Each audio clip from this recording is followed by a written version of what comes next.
consciousness, knowledge of one's own existence, the thoughts and feelings of an individual or of an aggregate of people. Man has always been interested in altering consciousness, his own or others. Historically, the task was left to alchemists, oracles, and medicine men. This film introduces several methods for altering consciousness. The techniques are not related, but they are unified in that they all affect change. Each may be responsible for changing our minds in the future. If the time is ripe for people to have their behavior modified, it will be modified whether scientists do it or not. These men are scientists.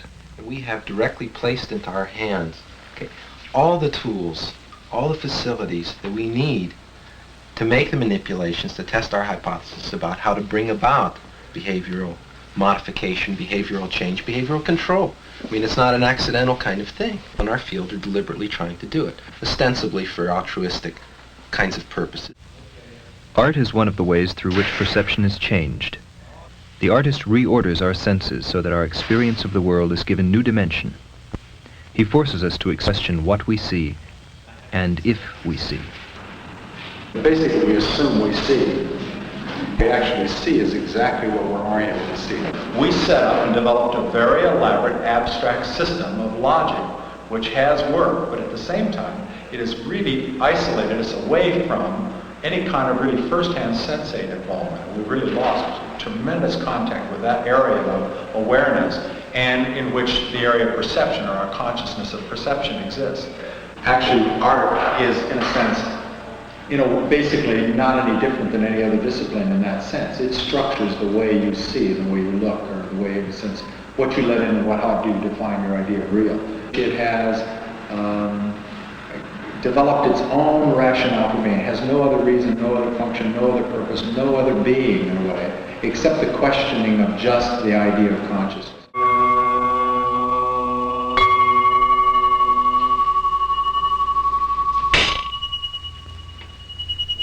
In Eastern cultures, meditation has long been a method to control and train the mind. Western technologists discovered that during meditation, the Zen master's brain produces a particularly strong alpha signal. Alpha feedback trains people to produce this signal in order to achieve the state of calm associated with meditation. And, this is essentially what we're trying to do with people who don't have the opportunity to get away from their daily lives and retreat to the hills and meditate all the time. Perhaps with a little technology, we can help them at least simulate portions of that experience. I think that in the West, people are technologically sophisticated, but as regards understanding mind control, they're very without experience. Our mind, especially the mind of the people in the West, is always occupied, worry, happiness, thinking alone. Like in Buddhism, we say that our mind like a monkey mind, because it is like a monkey, therefore it jumps up and down and always moving, occupied. People think too often that meditation makes you dreamy-minded, but it makes you wake up, so that your mind is always awake. And the other way, people live like people in dreamland generally. So you push on that and see what happens. The middle one? Push it. The one that makes you feel best. Funny. It makes everything I see jump. Everything you say is moving around. That's a real good button. In 1953, this series of therapeutic research experiments was conducted by Dr. Robert Heath of Tulane University. His subjects responded to electrical stimulation of isolated brain centers implanted with electrodes. We see here the possibility for direct physical manipulation of the mind and personality. If I could buy one, I'd take one home from you. Yeah. I just feel like I don't have any thoughts like a human being. I'm just an animal walking around on the earth. Please don't do me like this. Please don't. I can't stand it. I don't like to feel like this. That's right, that's right. That's right, that's right. That's right. And look at that smile you got now. Why does that make me do that? I don't like to do that. You really told me off, remember? I know I did, but I couldn't help it. There are patients that are in, say, intractable pain, patients that have brain lesions. And as part of the therapy for these patients, it's necessary to do some research-oriented kinds of things, to find out where you are in the brain, for example. And hopefully you get a lot of reports out of these patients. What does this kind of stimulation feel like, and so forth. Okay? But there's a limit to how much you can get. Maybe scientists that are really interested in that are going to have to put those electrodes in their own brains. We've seen several methods for changing consciousness. Probably the most common and most accessible means for most people is through drugs. One scientist at UCLA is studying why people abuse them. Interested in drug research. And for maybe kind of a strange sort of reason, I was interested in drug abuse because psychological dependence or physical dependence I see as being very demeaning. I had a lot of problems trying to understand why depressed kids could get strung out on downers or barbiturates. It just didn't seem to make sense, you know, like if you're depressed you would want to take speed, amphetamine, you know, something to kick you up. Why would you take something that would sort of knock you out? I couldn't understand it until I started doing some animal research and thinking about it. It became really clear to me, and that is that barbiturates are just like dying, okay? It's just like suicide. For example, when you take downers, they totally suppress REM sleep, which is one of the stages of sleep in which you do most of your dreaming. So when you take downers, you don't dream. You can just sort of look around, you say, the world eats it, I want to get out. We asked the question, could you get a rat to put itself to sleep to escape an aversive situation? Okay?